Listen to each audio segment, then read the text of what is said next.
Ito mga pare, meron sila dito na Euro Motors na 125 na AC. Ito AC to. Ayan. Sa mga 125. AC 125, ayan, AC yan. Dito sa harap, ganito din. Meron sila dito black tsaka white. Ayan yung white. Ito yung black. Makikita natin dito, nandito yung pinaka daytime running light. Daytime running light niya nandito sa taas. Tapos pati yung signal light. Ayan yung signal light. Ito yung ilaw. Tapos yung mags niya may kulay gold talaga yung mags niya.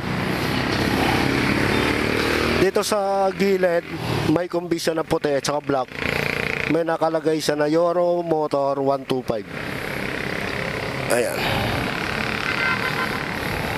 Ito yung AZ 125 ng Euro Motors.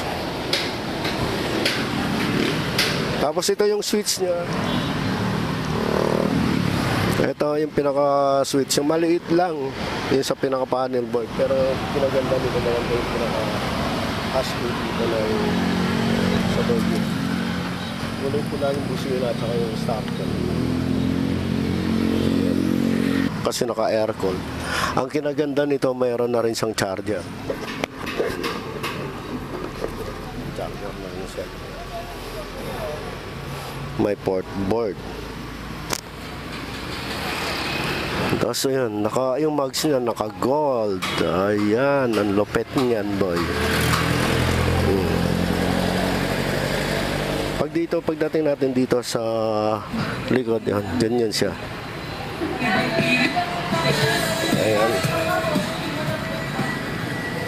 Bali may tatlo silang stock dito ng AZ 125i. 125i, di ibig sabihin FI na rin siya. May stock sila dito black tsaka white. Ito yung white. Ito yung white nila ng AC ng Euro. Meron sila dito second hand. Ayan, second hand yan, dalawa. Tapos meron din sila ng Harry 186 yan. Ito yung stock nila dito mga pare guys. So ayan.